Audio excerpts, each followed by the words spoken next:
G'day, I'm Dr. Paul Mason, and today I'm going to bust some long-standing myths about low back pain. It's commonly believed that we have no idea what causes most cases of low back pain. Take this 2017 review article, for instance, which explicitly states that non-specific low back pain has no known pathoanatomical cause, or in other words, it's not possible to know the cause of 80 to 90% of cases of back pain. Well, this is false. We have excellent evidence dating back to the 1950s that most cases of low back pain arise from disc pathology, either directly or indirectly. Let's start with consideration of pain arising from the disc itself. The outer 1 or 2 millimeters of the disc, called the annulus fibrosus, has nerve endings from the sinovertebral nerve, which, when irritated, can cause pain. And this ability of discs to cause pain when irritated has been known for at least 70 years. This paper by a Swedish surgeon was published in 1949. It documents a case series of 200 patients he operated on while awake, a study that would struggle to clear an ethics committee today, explaining why this old research is so valuable. It's simply likely to never be repeated. He used local anaesthetic to provide pain cover to the tissues overlying the discs, meaning he was able to expose the discs themselves without anaesthetising them or numbing them. After exposing the intervertebral discs, he probed the outer disc, in his own words, somewhat firmly, to assess the resultant pain response, all while the patients were awake. And in almost all of the 200 cases, he was able to generate low back pain in what was described as a lumbosacral distribution. In other words, irritating the outside of the disc caused non-specific low back pain. And this paper is one of my favourites. It documents a series of case studies in which nylon thread was passed through and around various anatomical structures in the spine, with the free loops left protruding from the skin, then covered by a sterile dressing. In one of the patients, this nylon was looped through the annulus fibrosus of the L4-5 disc, the outer part of the disc. Then, the day after the operation, the investigators tugged on the nylon loop, and after about 30 seconds of continuous traction, the subject described an ordinary backache. In other words, something akin to non-specific low back pain. We then have this paper from 1991.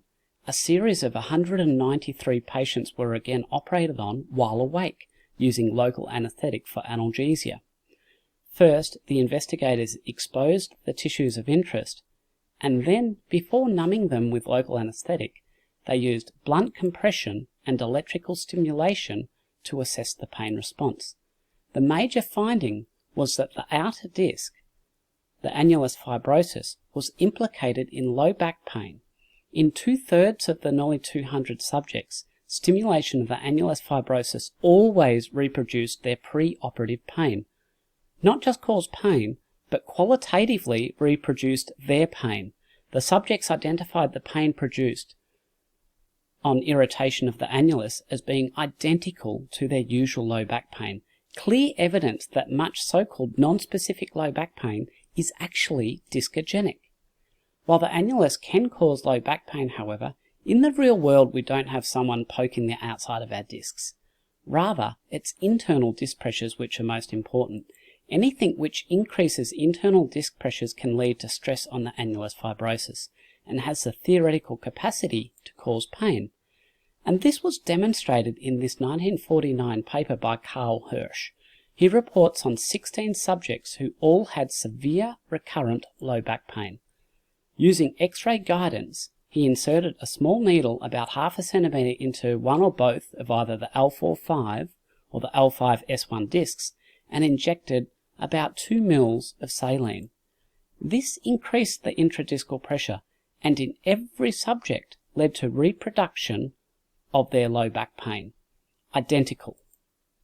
He then injected local anaesthetic, which eliminated the pain, proving the involvement of nerves in this process, nerves we now know which are located in the outer part of the annulus. Although it must be noted that in degenerate discs, significant neural ingrowth of the sinovertebral nerve can occur, including all the way into the nucleus pulposus. One thing which is common to all these experiments is that the pain experienced on stimulation of an annulus was always poorly localized and in many cases described as muscular. This is due to the afferent signals from the sinovertebral nerves being carried to the brain via the sympathetic trunk, which you can see here. This makes it a visceral pain, which is like the pain you get from angina or appendicitis, and while aching in quality and poorly localized, it can be severe. Here you can see the pathway carrying the afferent signals from various spinal structures, including discs, the vertebral bodies themselves, epidural vessels, the posterior longitudinal ligament, and the anterior dura mater. These signals are carried along the sinovertebral nerves to the sympathetic trunk, where they ascend before travelling through the L2-3 intervertebral foramen to be carried by the L2 nerve, eventually reaching the brain. The result is that the sympathetic afferents feeding directly into the L2 nerve carry the signal from the lower lumbar spine. Think about that. Pain from most of the lumbar spine is carried along a single nerve, a sympathetic afferent running through the L2-3 foramen, and this information can be used clinically both for diagnosis and for treatment. You see, if we can block the afferent signals arising from the discs and vertebral bodies and other associated anatomical structures, then we can block the experience of pain. So for instance, if we were to perform a block of this ganglion here, then we may be able to stop the pain signals ascending and reaching the pain, therefore blocking the pain experience. And this has actually been demonstrated. In this study, 33 patients with low back pain had a unilateral L2 nerve block on the side of maximal pain. And during the injection, 29 of the 33 subjects felt reproduction of their pain. And afterwards, all patients reported improvements in their back, buttock, or groin pain, and almost complete disappearance in 26 of them. And this is clear evidence that nociception from structures carried by the sinovertebral nerve is responsible for what would otherwise be termed non-specific low back pain. It's also interesting to note that sciatica symptoms were only partially relieved in 3 of the 9 subjects, consistent with radicular pain arising from direct compression of lower nerve roots and being carried along different neural pathways. That is, radicular pain is not visceral pain and is not carried on the sympathetic trunk. And the benefits of these injections were not just limited to diagnosis. The average reduction in pain lasted more than 20 days, despite only using a short-term local anaesthetic. And the prolonged reduction in pain is hypothesized to arise from a reset effect to the sympathetic nerves, which ought to have us reconsider their role in our theories of central sensitization. And this subsequent randomized double-blinded study found L2 nerve blocks led to significant reductions in pain even at 30 days. A bit more drastic, but perhaps worthy of consideration in some cases, is the possibility of lesioning the sympathetic trunks therapeutically. This was performed in this 1996 paper at the L2 and L3 levels. Subjects who had failed to improve following a lumbar laminectomy operation underwent diagnostic local anaesthetic injections at L2, L3 and L4, after which a total of 15 lumbar sympathectomies were performed. 11 of these sympathectomies were deemed to have led to a satisfactory outcome after more than 6 months, all of them occurring in subjects who'd obtained an excellent, albeit short-term response to the local anaesthetic. The 4 unsatisfactory results had all had less than an excellent response to these same injections. This tells us 2 things. Targeted sympathectomy can be an excellent option for those with severe chronic low back pain, and that response to local anaesthetic injections can be used to identify patients likely to benefit from this procedure. Take this case study of a 69-year-old female who had had a fusion from L3 to S1 for chronic lower back and bilateral leg pain. Unfortunately, while this operation helped her severe left leg pain, after the operation she developed 9 out of 10 severity right leg pain, which failed to respond to multiple injections, none at the L2 level it must be said, and a further 2 decompressive surgeries. After referral to a specialist pain centre, diagnostic sympathetic injections were performed, followed by radiofrequency lesioning of the L2 and L3 sympathetic chains. This led to a resolution of her pain and allowed her to cease 3 pain medications. Let's now consider nerve root irritation arising from disc prolapse.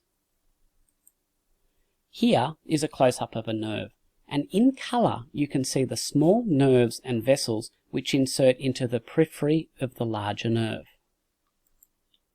These small nerves are called nervi nervorum and supply sensation to the larger nerve itself.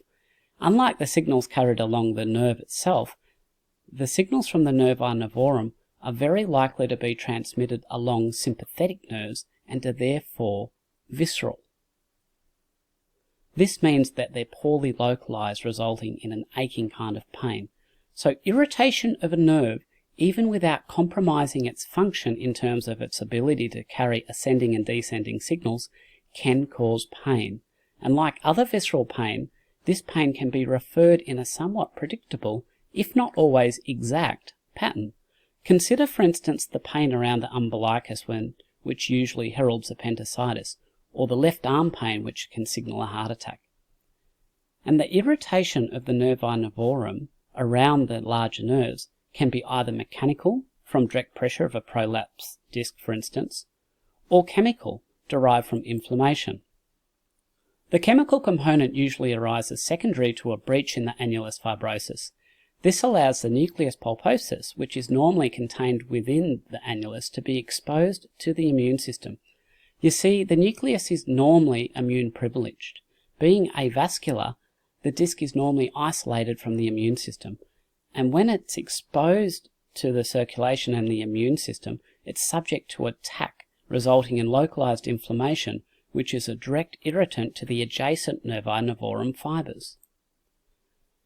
And I believe lumbosacral nerve root irritation, either mechanical or chemical, is the most common cause of musculoskeletal misdiagnosis.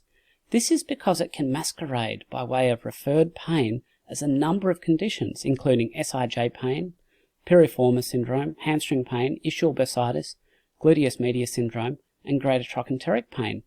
Indeed, classical teaching is that if pain is not experienced below the knee, then it cannot be deriving from a nerve, while this belief is demonstrably false. This 1958 paper by Smythe demonstrates rather elegantly the non-radicular patterns of lumbosacral nerve root irritation.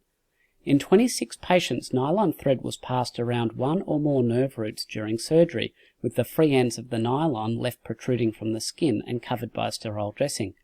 Then, a day or more after surgery, once the preoperative pain had settled, the investigators began tagging on these threads. And this is the pattern of pain recorded in one patient for irritation of the left L5 nerve root, a similar pattern which I've seen mistaken for piriformis syndrome. In the same patient, irritation of the S1 nerve root led to pain in the region of the hamstring. I would suggest, rather than the term hamstring-related back pain, which I hear not infrequently, perhaps we should be discussing back-related hamstring pain, in recognition of its true origin. In another patient, S1 irritation was able to produce a localized pain in the region of the ischial tuberosity, and I've seen several cases with proximal hamstring or pathology of the ischial bursa that has been wrongly diagnosed. The key point to remember is that pain that is poorly localized with an aching quality is highly likely to be referred. So if you ask a patient to point to their pain and they indicate the area with a wave of the hand, consider visceral referred pain from spinal nerve origin. And the problem of nerve root pain masquerading as other conditions also exists in the cervical spine, and this diagnostic confusion is not helped by the fact that half of all patients presenting with shoulder pain also have concomitant shoulder pain. Conditions which cervical nerve root irritation may be mistaken for include shoulder problems, such as impingement, rotator cuff issues, levator scapular syndrome, T4 syndrome, quadrilateral space syndrome, rib ring dysfunction, and several others. And I suspect the reason for some of these diagnoses, which it must be said there's little objective evidence for, have risen to prominence because of difficulties in actually making accurate clinical diagnoses. This Japanese paper was able to elegantly demonstrate that compression of cervical nerve roots led to neck and scapular pain. The subjects were 50 consecutive patients with cervical radiculopathy who underwent single-level cervical nerve root decompression. The researchers began by mapping out the pain experienced by each subject in the region shown. Before the surgery, the presence of neck and shoulder pain was evaluated for in each of the regions shown, and 70% of the study subjects were found to have pain in these areas before surgery. Here you can see the number of patients reporting pain in each region, and this is 1 month after the surgery. You can see that more reported localized neck pain after surgery, consistent with the incision, but there was a dramatic reduction in the incidence of pain around the top of the shoulder and around the scapula. In fact, the number of patients reporting pain in these regions reduced by more than 70%, and the average duration of pain before the surgery was 7 months. The authors were able to determine predictable referral areas from each level of nerve root. So if you encounter a patient with an aching or poorly localized pain in one of these regions, even in the absence of classical radicular symptoms, consider cervical nerve root irritation as a cause. What then when a nerve is compressed significantly? Well, then the ascending and descending signals travelling along the nerve can be blocked, and this can lead to disturbances in sensory and motor function, as well as causing the classical shooting or electric pain associated with radiculopathy. Classical teaching is that we can reliably use the findings of altered sensation, the region of pain or sensory disturbance, to determine which nerve is likely to be involved. And we've got very well accepted dermatome charts demonstrating which patch of skin is provided for by a particular nerve. Unfortunately, despite their widespread acceptance, these sensory examinations are not able to reliably determine the level of nerve involvement. Have a look at the areas of sensory loss shown in these pictures. The area on the left is usually associated with the L5 dermatome, and that on the right with the S1 dermatome. Well, they were, in fact, both from the S1 dermatome in different patients. A comprehensive study demonstrating the variability of dermatomes was reported in this 1993 paper. 86 targeted single-level nerve root injections were performed, and the resultant area of sensory loss was mapped. And what they found was a surprising degree of variability in the sensory area supplied by each nerve root. It was quite common for the area of sensory supply to basically be out by one level, either up or down, when compared to what was predicted by accepted dermatome charts. Take the big toe, which is widely accepted as being the domain of the L5 nerve root. Well, this study found that the sensory disturbance of the big toe could also be caused by an L4 block in more than 25% of cases. In fact, the accepted level of nerve supply, even in precise areas, was found to be wrong in about 20% of cases. This doesn't make the examination worthless, for it will usually be correct to within a level or so. It's just something that shouldn't be absolutely relied upon. We've also another examination technique to level a nerve lesion, and that's motor assessment. And like dermatomes, motor assessment shouldn't be assumed to be 100% accurate, and this is even worse for higher lumbar levels. In fact, there's such marked overlap of the L2, L3 and L4 innervation of the anterior thigh muscles that it's difficult to differentiate it even with electrodiagnostic testing, and for this reason these radiculopathies are generally now considered as a group. So given the diagnostic difficulties and the varied pain presentations that can result, spinal nerve irritation can present something of a clinical dilemma. I find the most useful means of obtaining an accurate diagnosis with respect to the spinal level of involvement is with targeted CT-guided injections. This involves the precise placement of a needle under CT guidance. This commonly includes spinal nerves within an intervertebral foramina, between the lamina, into the epidural space, or even into the facet joint. Usually a combination of local anaesthetic and corticosteroid is injected, and it's the action of the local anaesthetic which is most useful. If the right spot is hit, severe pain can quite literally be reduced to 0 or less than 1 out of 10 in less than a minute. While this benefit is transient, it's invaluable in securing an accurate anatomical diagnosis. And there's good evidence that these injections can provide short-term relief of symptoms for some months. And there's some evidence of benefit for greater than 6 months. Certainly, they have a role in potentially preventing avoidable surgeries, and even in the situation where CT-guided injections fail to provide a sustained benefit, an immediate diagnostic response is very useful to identify suitable surgical candidates. I'd like now to cover something related to myotomes, and that is muscle atrophy. We can expect to observe atrophy of muscles whose innervation derives from an affected nerve, and this also includes the paraspinal muscles of multifidus and erector spinae. And indeed, it's been shown that patients with nerve compression evident on imaging have atrophy of these muscles when compared to patients who have back pain without nerve compression. The problem is we often confuse the chicken and the egg. While it's obvious that atrophy of multifidus is a result of nerve compression, in my training I was taught that multifidus atrophy was in fact a cause of back pain and that we should instead focus our treatment on targeted strengthening.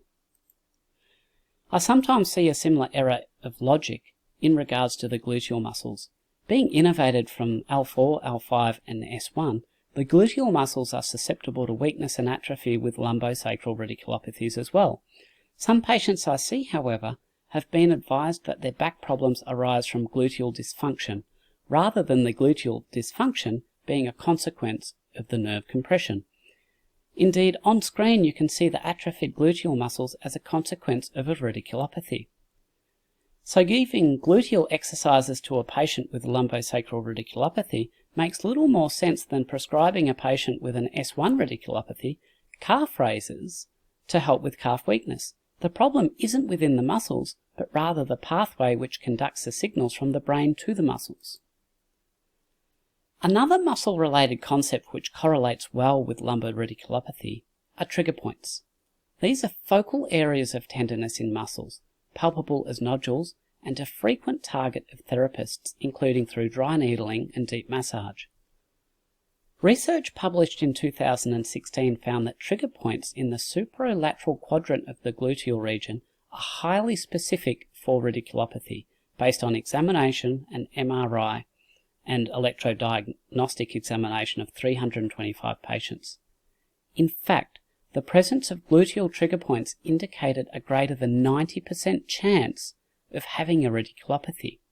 So if you have a patient with trigger points in the upper outer quadrant of the glutes, chances are they also have a radiculopathy. Moving on, in addition to local pain, disc degeneration can contribute to pain via its effect on other structures. For instance, degenerate discs can often lose height. One consequence can be narrowing of the intervertebral foramen where the nerve exits through, potentially causing exiting nerve irritation. Loss of disc height also disturbs the normal biomechanical function of the disc, including its ability to support the weight of the spine above. Healthy discs support about 80% of the axial load of the spine, with the remaining 20% being transmitted through the posterior elements like the facet joints. With loss of disc space height, however, the loading through the facet joints can increase substantially, which can lead to early degeneration of the facet joints. And this is well known, with numerous studies having shown that facet joint degeneration usually occurs secondary to degeneration of intervertebral discs. In fact, facet joint arthritis without pre-existing disc disease is rare. Facet joint pathology in and of itself can cause referred pain overlapping with that from other spinal structures as well. Additionally, osteophytic facet joints can directly irritate both the posterior annulus fibrosus and nerve roots, explaining in part the diagnostic difficulty of isolating facet pathology as a source of pain. One investigation I find useful to investigate facet joint pathology is a CT SPECT scan, which combines a bone scan with a CT scan to provide a localized assessment of facet joint activity, which correlates well with pain. Injections can also be used to diagnose facet joints as a source of pain. This can include injection either directly into the facet joint itself, or injection targeting what are known as the medial branch nerves above and below each facet joint, and which carry the signals from each joint. These injections can prove to be therapeutic, with one study finding that injecting facet joints with corticosteroid and local anaesthetic led to an average of 19 weeks of pain relief. And it's certainly possible to combine different injections together, such as nerve root injections with facet joint injections, not necessarily at the same time.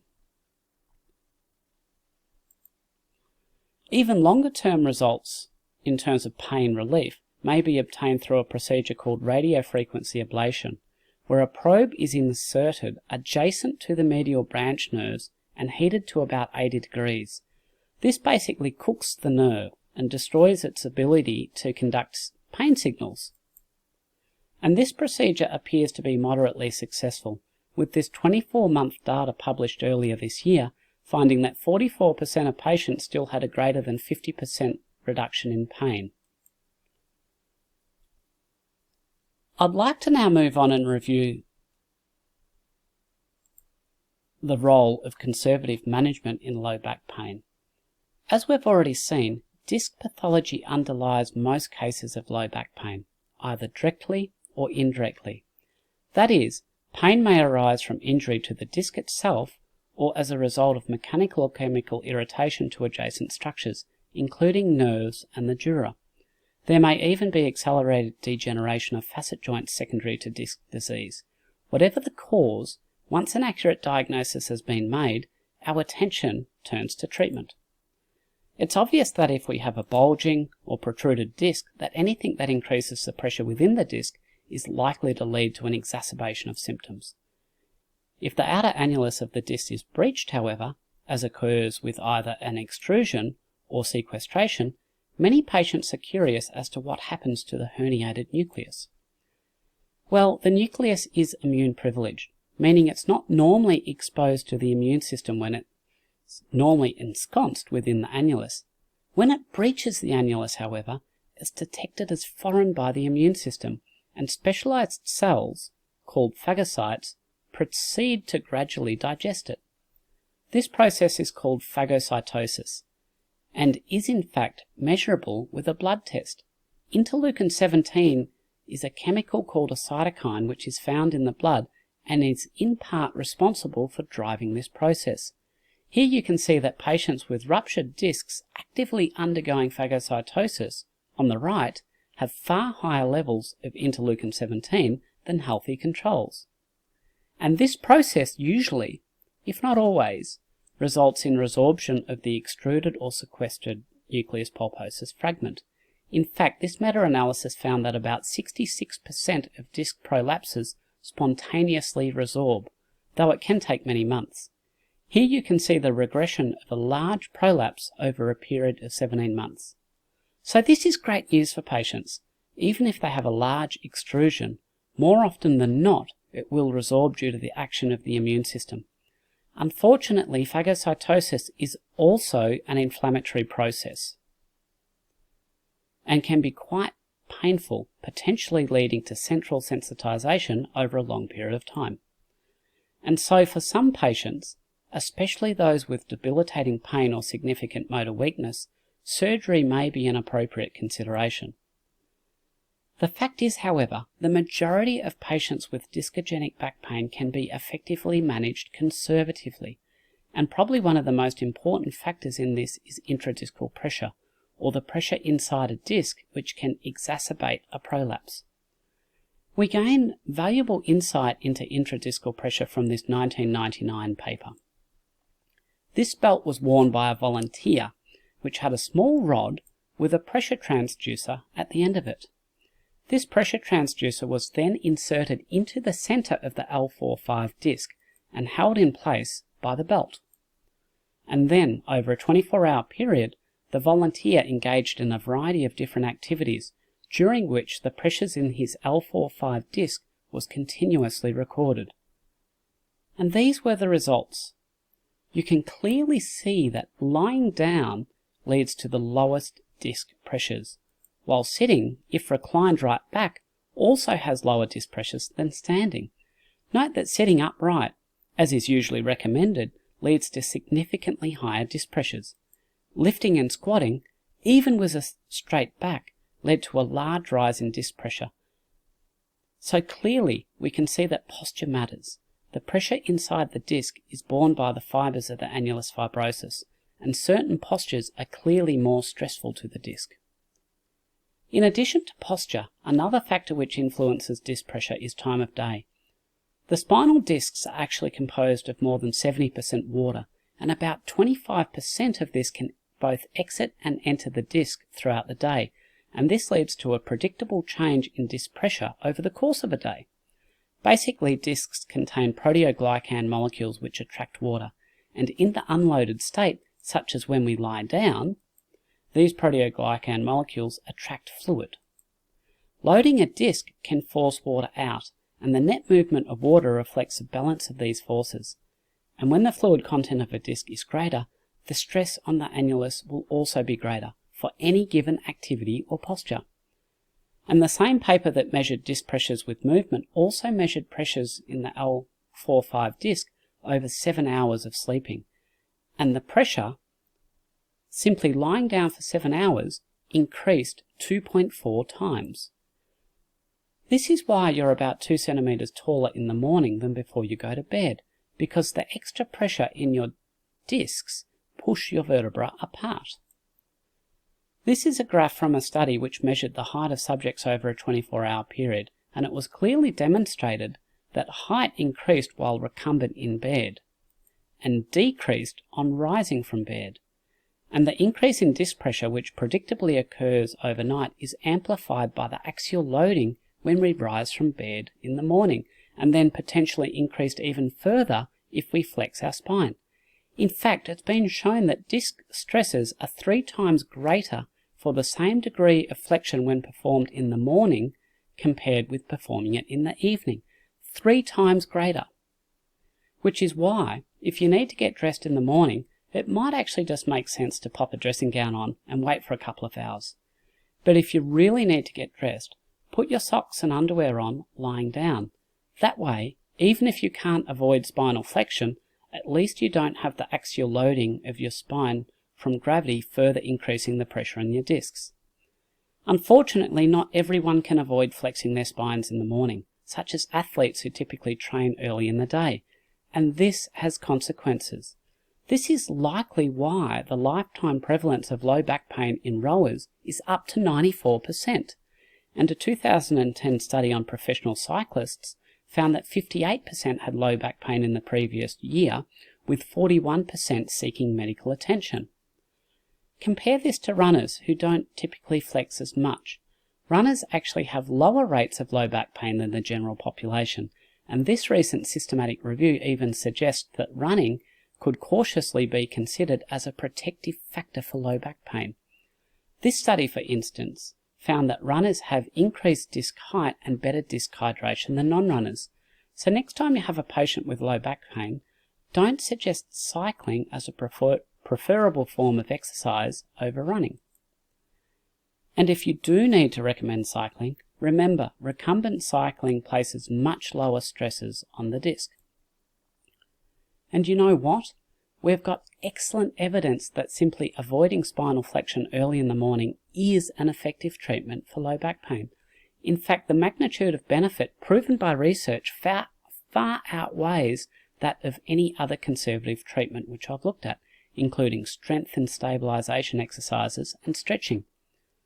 This here ought to be one of the most cited papers in the history of low back pain. Unfortunately, many therapists have never heard of it or read it.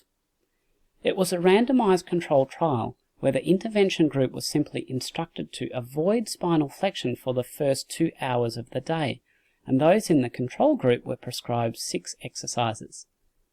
The training around flexion avoidance included how to log roll out of bed, instructions to avoid all bending, squatting and sitting for the first 2 hours after rising. Subjects were given advice how to carry out their activities of daily living, and after 2 hours they were simply instructed to maintain a straight back. So what kind of results did they get? Well, the results were quite impressive. Compared to the exercise group, at 6 months, the average pain reduction in the intervention group was almost 5 times greater. And a significant advantage was still present after 12 months. This is with just a 45-minute educational intervention. And even after 3 years, subjects who had continued to restrict bending activities had 51% less pain days. Findings that really blow other conservative interventions out of the water. I'd like now to briefly touch on something which increases the risk of disc pain, and that's something called stress riser effect. During spinal flexion, each articulation of the spine contributes to the movement. If, for some reason, however, one or more level is blocked from moving, then the adjacent levels will have to compensate by moving more, placing them under more load.